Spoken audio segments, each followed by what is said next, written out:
Dans cette leçon, nous allons nous intéresser à l'Europe des Lumières au XVIIIe siècle et nous poser la question de savoir comment les idées des Lumières remettent en cause les sociétés au XVIIIe siècle. Alors le premier point, il convient de dire que ce siècle est marqué par de nouvelles connaissances.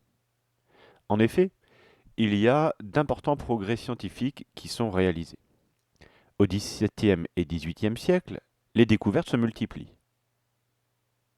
La démonstration de la gravité en physique par l'anglais Newton, le développement de la botanique par le français Buffon et le suédois Linné, la création de la chimie moderne par les français Lavoisier.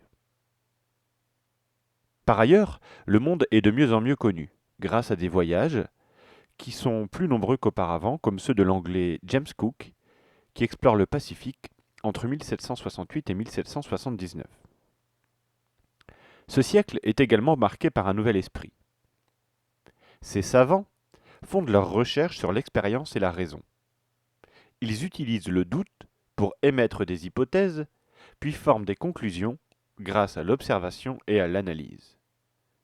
Désormais, on considère que le raisonnement et l'expérimentation sont les seuls moyens d'établir des vérités scientifiques incontestables. Hormis la science, ce siècle est également révolutionné par ce qu'on appelle les Lumières. Alors qui sont les philosophes des Lumières? En Europe, des penseurs décident d'utiliser les mêmes méthodes que les sciences pour analyser les systèmes politiques, la religion ou encore la société dans laquelle ils vivent. Ces philosophes souhaitent penser librement et faire progresser l'humanité. Les penseurs s'élèvent contre la monarchie absolue. Ils revendiquent davantage de liberté, demandent la séparation des pouvoirs et dénoncent les privilèges de la société d'ordre au nom de l'égalité. Alors je rappelle que la société d'ordre, c'est une société divisée en trois ordres. D'un côté, le clergé et la noblesse, qui représentent 3% de la population, et qui concentrent richesse, pouvoir et bénéficient de privilèges. Ils payent moins d'impôts, par exemple. Et puis, les 97% sont considérés comme ce qu'on appelle le tiers-État, le reste des Français. Ces philosophes, donc, condamnent également le fanatisme religieux et la superstition. Ils souhaitent la diffusion de la tolérance. On remarque que ces idées, nées au XVIIIe siècle, sont encore brûlantes d'actualité aujourd'hui. Ces idées révolutionnaires vont circuler. En France, les idées des Lumières se diffusent par les livres, les articles et la presse. L'encyclopédie de Diderot et d'Alembert permet notamment de diffuser ces idées et le savoir scientifique de l'époque. Les cafés et les salons deviennent des lieux privilégiés de rencontres et de débats. Enfin, les académies favorisent également la diffusion des Lumières dans toute l'Europe. Alors, les salons et les académies, il faut savoir que ce sont des lieux de réunion, des lieux de rencontre qui réunissent savants, artistes, gens de lettres, hein, ou la haute société, les élites cultivées. Effectivement, ces idées circulent d'autant mieux que toutes les personnes instruites parlent alors une même langue, le français.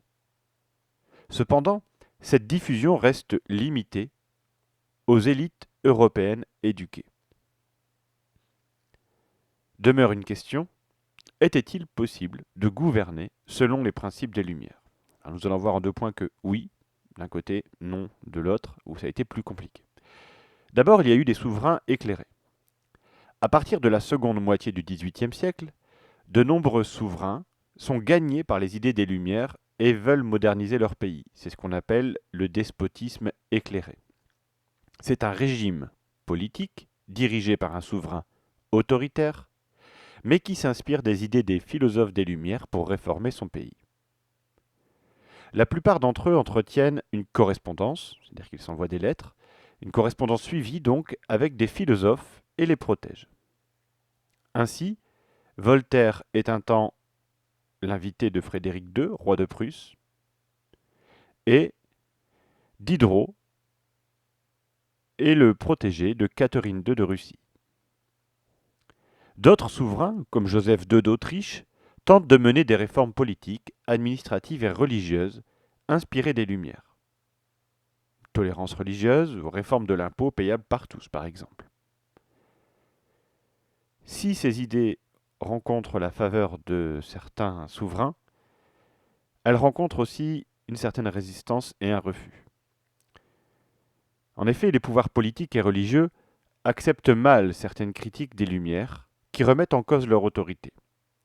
Ils condamnent et censurent, c'est-à-dire qu'ils empêchent la publication, de certains ouvrages, obligeant parfois les philosophes à se réfugier à l'étranger.